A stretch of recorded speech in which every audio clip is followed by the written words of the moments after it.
Hey, hello, brothers and sisters. Thanks for joining me again today. I just came across this story in the Daily Mail. I think it's about 3 days old, and I haven't read it yet, but it's on one of my favorite topics. All that free speech people have in the UK that Sir Keir Starmer, the Prime Minister, keeps telling us about. So let's read this story and let's see what we think about free speech in the UK. All right, so this is in Daily Mail. Looks like it was published on August 16th. That's 3 days ago. Police used Orwellian powers to gag firefighter who was arrested after criticizing his bosses online. All right. So I guess free speech in the UK does not include firefighters criticizing their bosses online. You will be arrested for that. So I guess that's not free speech. Okay, let's read more. Let's see why that's not free speech. Seems like that ought to be free speech to me, but hey, what do I know? I'm not a solicitor. Police used Orwellian powers to gag a firefighter who was arrested after criticizing his bosses online, it was claimed. Robert Moss was allegedly told by Staffordshire police that his right to freedom of expression must be limited to maintain public safety and order after he was arrested for suspicion of malicious communication on July 8th. Prior to his dismissal in 2021, the former firefighter, 56, had served on the Staffordshire Fire and Rescue Service for 28 years and even worked as the county's fire brigade union secretary. Oh, good for you, sir. Thank you for 28 years of service as a firefighter. That's a tough job, and it's one that we really need. Firefighters should be commended. An employment tribunal in 23 later found that he had been wrongly dismissed from his position, with judgment ruling it had been an unfair decision. Following this, in a private Facebook group, the father of one had provided advice to firefighters alongside making several critical comments regarding the fire services management. At a bail hearing held in Newcastle under Lyme Magistrates Court, the police's gagging clause was eventually overturned due to concerns about the draconian approach by officers. Okay, so I'll just stop right there. This sounds crazy Looney Tunes to me. If you criticize your bosses, yes, they should have the right to fire you, 100%. But he'd already been fired. So now he's criticizing them as a private citizen who doesn't work for the fire department anymore, and he's now not allowed to criticize them. Okay, that doesn't sound like free speech to me. And then on top of that, it's actually an arrestable offense for criticizing the firefighting leadership. And they sent the police around, and he was arrested. This sounds crazy, and then gagged. The court told him he couldn't say anything. I'm glad that the gagging clause was eventually overturned. Draconian approach by officers. So that's good, at least. While Mr. Moss was never charged with a crime, his home was raided at 7 a.m. on July, with officers seizing 2 telephones, an iPad, and a computer. Okay, guys, you're going to raid a house at 7 a.m. for mean tweets or mean Facebook posts about bosses? Okay, I really want to read what he said.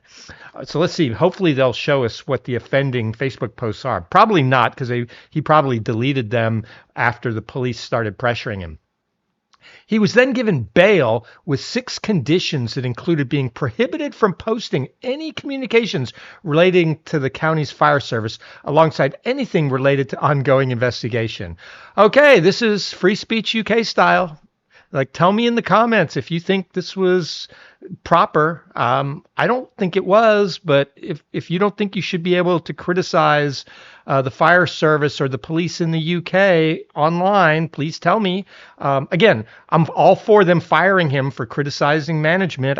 I would expect to be fired if I criticize my boss, but it looks like he doesn't actually work there anymore. So it sounds crazy. Mr. Moss was also prohibited from contacting the fire chief officer, Rob Barber, and his deputy, Glyn Lizinge. I don't know how to say that.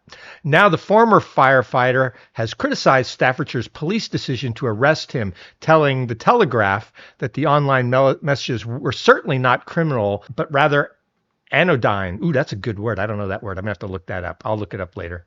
Mr. Moss went on to accuse the fire service of weaponizing the police. 100%. That's what they did in a bid to silence him. 100%. And adding that the gagging order representing a human rights breach. Yeah, this is exactly like the couple in England who were the man was arrested because he criticized the school his daughter was going at for some of their policies in a private WhatsApp group, and he was arrested for that. Now later, months later, charges were dropped because there really was no crime there. This is the same thing. During the magistrate's court hearing, Tom Beardsworth, a barrister hired by Free Speech Union, said that 2 of Mr. Moss's bail conditions represented a deep threat to the right of free expression.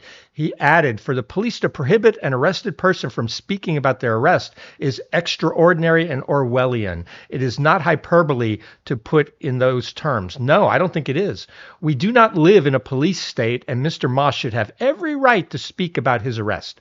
However, arresting officer DC Isabel Holliday said that bail conditions had been proportionate given the malicious, reckless online posts. I really want to see these posts for myself. Following the evidence, Paul Tabinor, chairman of the magistrate's bench, ruled that while Mr. Moss would be permitted to post messages about the fire service, he was no longer banned from posting about the police investigation. That's a weird sentence. I think she messed that sentence up because it makes no sense to me. Following the evidence, Paul Tabinor, chairman of the magistrate's bench, ruled that while he would be permitted to post messages about the fire service, he was no longer banned from posting about the police investigation. So that tells me he can post about the fire and the police. That paragraph doesn't make any sense to me. Okay, good. But the way I read it, tell me if I'm wrong, he can now post about the fire service and the police investigation, which in my view is good. That's the right answer. Sam Armstrong, the FSU's legislative affairs director, described Mr. Moss's case as amongst the most egregious abuses of state power the organization had come across. Yeah, I'd really want to see these tweets, but my view, somebody criticizing their old employer, that's not criminal. Police should not be involved. If it's abusive or if it's defamatory, potentially they could sue him if it was defamatory. But again, we need to see this. I don't know why the police are even coming. The police are out of control in the UK.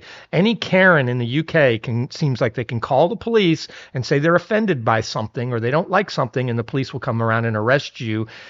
But because the laws around hate crimes are so vague, you can be arrested for pretty much anything by a hate crime if an officer wants to.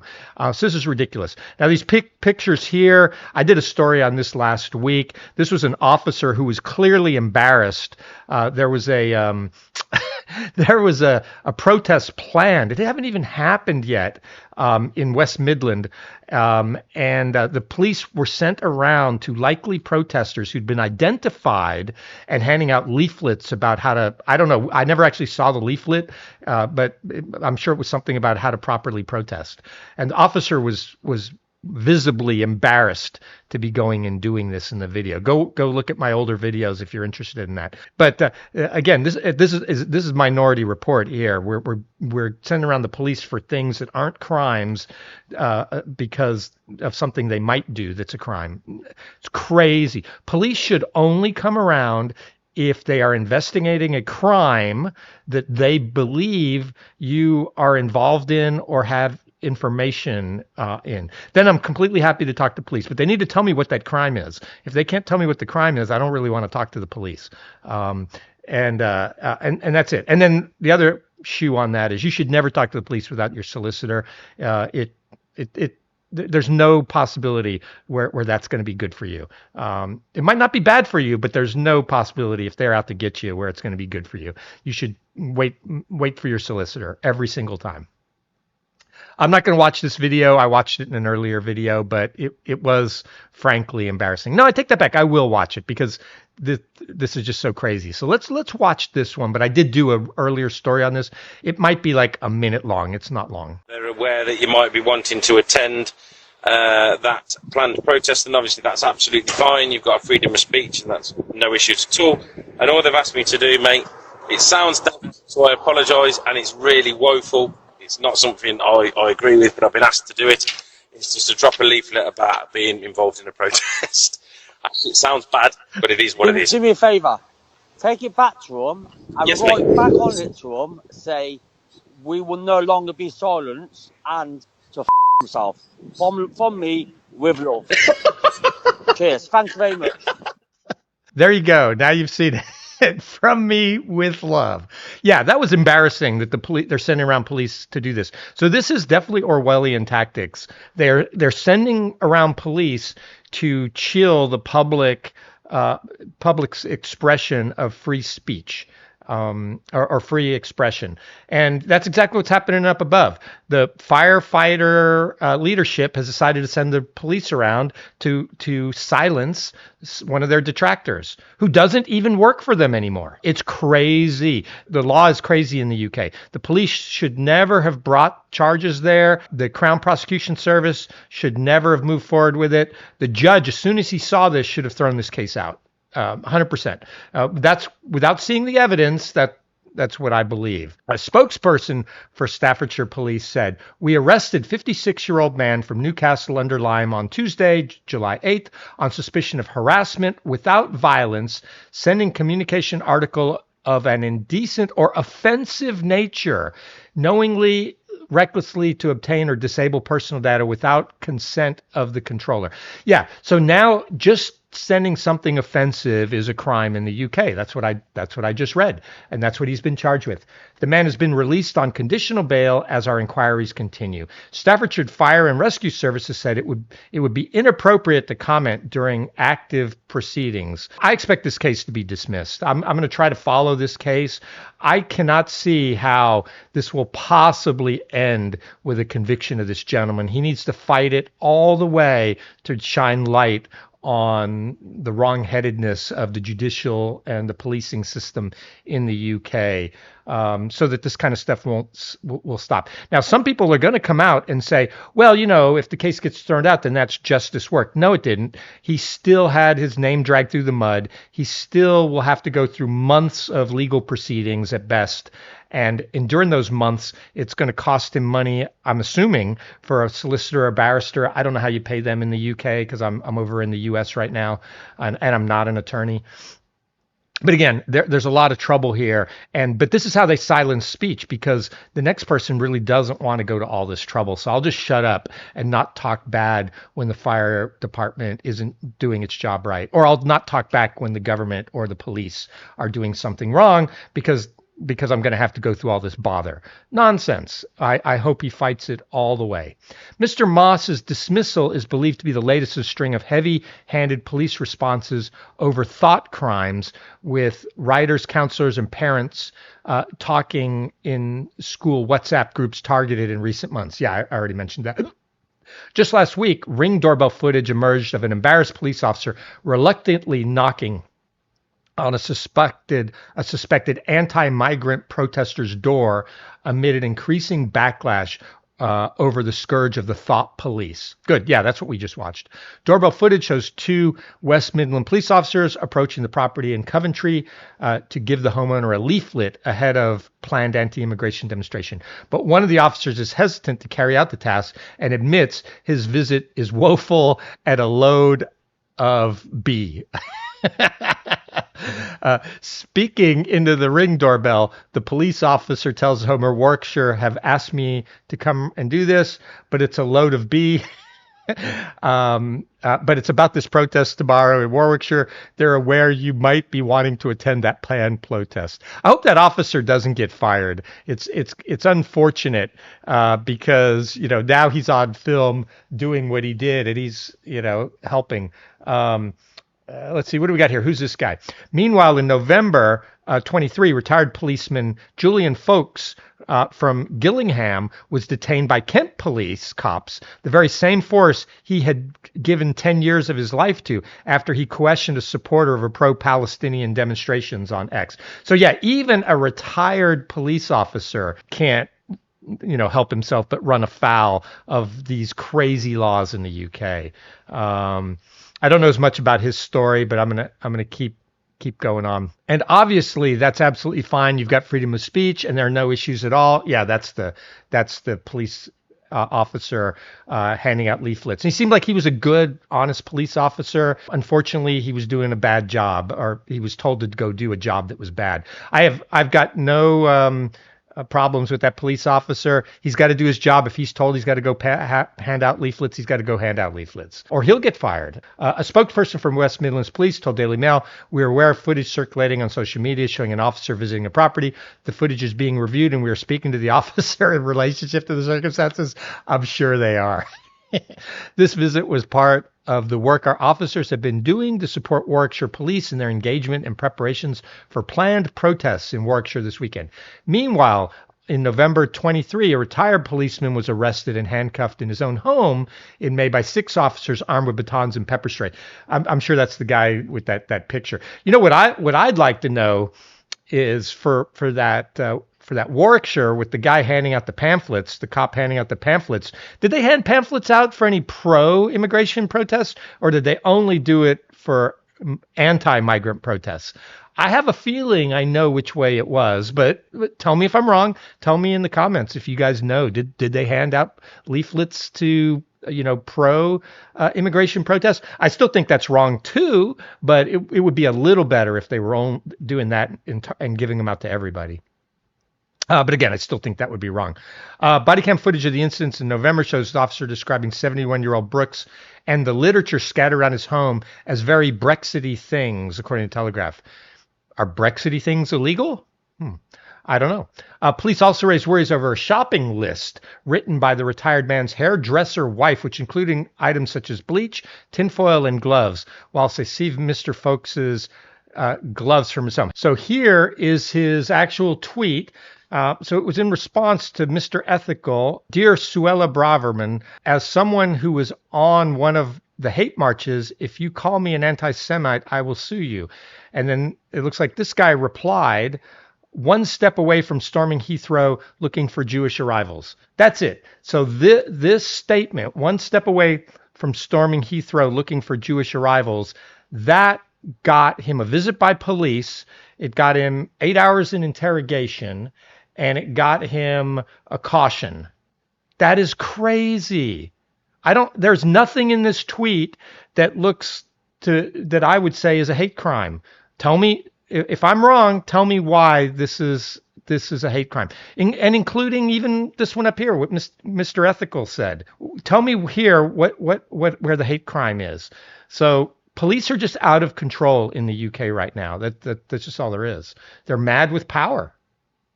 They also searched through most of his personal items, including newspaper clippings from the funeral, as well as the police probe of his daughter Francesca's death, who had been killed by a drunk driver whilst holidaying in Ibiza 15 years ago. A police officer was heard stating, according to the publication, "That's sad," as he continued to rummage through the retired police constable's items before he was put in a police cell for 8 hours.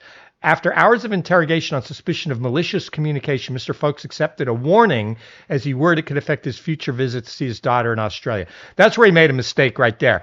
I would sit in that jail as long as I needed to and say until they got me my solicitor, and I would not accept the caution, and you guys do your worst. Because we need to fight this nonsense. We can't give in to these jackbooted thugs that are in the police force, and these Karens that are actually even worse, that are sicking the police force on us. So when this kind of stuff happens, it's unfortunate, but we need to just stick it out in jail until we get justice. And don't plead not guilty if you don't believe you're guilty, or you could go the way of Lucy Conley and get 31 months. My life wouldn't be worth living if I couldn't see her. At the time, I believed a caution wouldn't affect travel, but a conviction definitely would. Kent Police later confessed the decision to give Mr. Folks a caution was a mistake and have wiped it off the 76-year-old records. Yes, it was a mistake. Mr. Folks has since aired concerns in what he believes to be an attack on freedom of speech, quipping, "I saw Starmer in the White House telling Trump, we've had it in the UK for a long time. And I thought, yeah, right. We can see what's really going on. The 76-year-old's ordeal started when Hamas attacked Israel on October 7th, which saw 1,200 people killed and over 250 hostages taken, an incident which sparked several pro-Palestine marches in London. Retired policeman had been told by his Jewish friends about how they felt unsafe traveling to the bustling city. Late that October, he had become increasingly worried, having reports of mobs storming an airport in Dagestan, Russia, to intercept Israeli citizens. So the next day, when he saw posts from an account called Mr. Ethical, which read, Dear Swella Braverman, as someone who was in on one of the hate marches, if you call me an anti-Semite, I will sue you. He felt inclined to respond. He responded to the tweet saying, one step away from storming Heathrow, looking for Jewish arrivals. He claimed he had never been in contact with this account prior, and the warning of possible escalation with the ongoing Palestinian protests. And yeah, during the Palestinian pro or anti-Palestinian protests, people's blood is up. People can say things in the heat of the moment that they later regret, but unless what they say is criminal, the police should not get involved. All right, so that's what I'm thinking. This is Free Speech UK style once again. If I got anything wrong, please tell me in the comments. Please, send me other stories that I haven't read that might put another light on it to help me understand why I got it wrong. And if I got it right, or if you just like this, or even if you don't like it, give me a like and subscribe if you want to see more. And if you really don't like it, don't watch me. Thanks. Bye.